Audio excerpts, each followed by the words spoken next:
watching KFDX-3 News at 10, home of the 2016 Summer Olympics.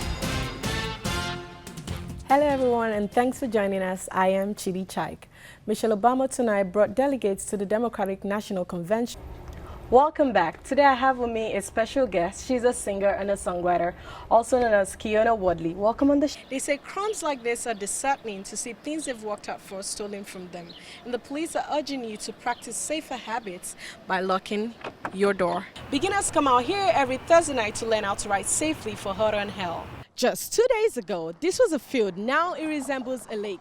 Dozens of homes were flooded just after yesterday's heavy rain. Now families are just looking up to rebuild. Welcome back. To all the students who took the time out to talk to us this week, as usual, you all are amazing. Well, today I have with me a very special guest. He's the chair of the communication department, Dr. Christopher Keller. Thank you for coming on the show. Athletes were practicing between the hours of 11 and 5 today, which seems to be the hottest time of the day. And just like others who also have to be in the heat, it is important for us to recognize the signs of danger.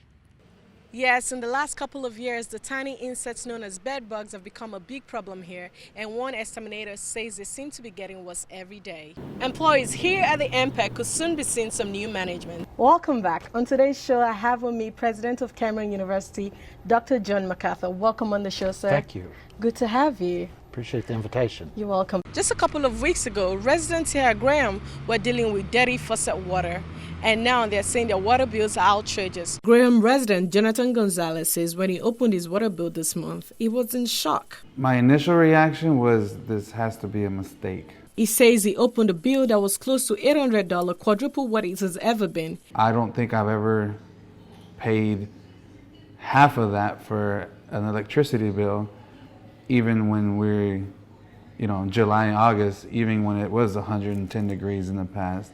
I don't think we've ever paid for any bill of that amount. According to city leaders, new smart meters installed in every Graham home are supposed to more accurately read each meter, but Gonzalez says he doesn't agree. Gonzalez says when he went to the city, they told him his $800 bill was accurate and that he should water his grass less. And other residents like Michael Brown, whose bill has doubled, say the city isn't telling them much. Well, they didn't say much. This is what your bill is and you have to pay it. It's all I've got. So. Brown says he's living off disability and doesn't know how he'll afford to pay his next month's bill and believes others are in the same shape. Twice the amount of their car payments, that's more than their mortgage, that's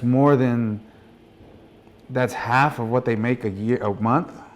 That's a whole paycheck or two. We reached out to the city manager, Brandon Henderson, and was still waiting on a response. And Graham residents are still waiting for answers.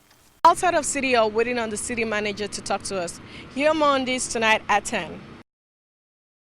It was an average Monday night for the Hoyt family until an elderly woman driving a budget truck suffered a diabetic coma, lost control of the truck, and ran into the front of their home. I turned to look at my wife, and as soon as I turned to look at her, the budget truck come plowing through our house.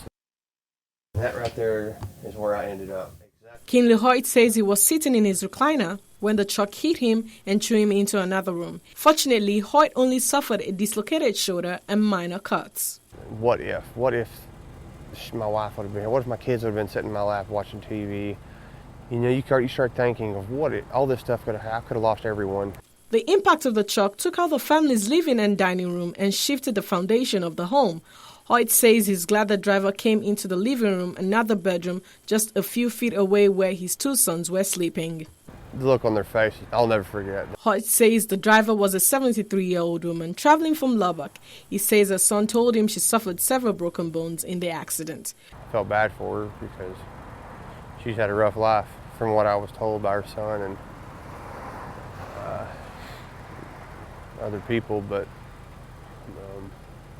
it is what it is. It wasn't her fault and it wasn't nobody's fault. Things happen. The crash left a hole in the Hoyt family home, but not a hole in their hearts, as everyone was able to walk away with their lives. Chidi Chai, KFDX-3 News.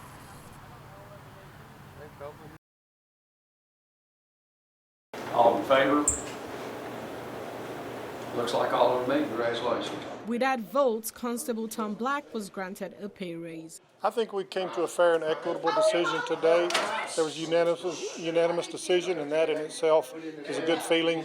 They honoring my service for Wichita County, and I want to continue to give that good service to my precinct people. During the meeting, both Black and Commissioner Jeff Watts, who was arguing against the salary increase, were given 30 minutes to state their cases. Black pointed out he only makes about half of the low-end average for constables in Texas counties, with populations less than the Wichita County. While Commissioner Watts argued Black is only paid to serve papers and be a court bailiff. He felt like that the most important part of our job was serving papers, and it is just one facet. And there are no grudges here. This is the business. Grievance Committee member Tommy Smythe says he made his decision based on Black's 27-year tenure as a constable and 10 years as a master peace officer. Any type of situation that a peace officer can find himself in a moment's notice, that at $12.71 an hour was an extremely trivial amount of money for a man to risk his life for. Smythe also pointed out how often Black is put in situations that could be dangerous. Under 2015, Constable Mark Brewer has a salary of $56,643. In that year, he served 321 papers. Tom Black's got a salary of $25,446. Tom Black served 488 papers. The committee decided to increase Black's salary by $10,000, $5,000 less than what he requested. I'm satisfied at this point. You know, there are more budget hearings in the future, and we'll look things over again next year and see what our needs are. I thought the committee did a great job in coming to what they felt like was showing Constable Black they appreciated his efforts, but also recognizing that there are certainly budgetary issues to always be looked at as we do this. And Black says even though he didn't get to the pay he feels he deserves, he will continue to serve his precincts the best way he can.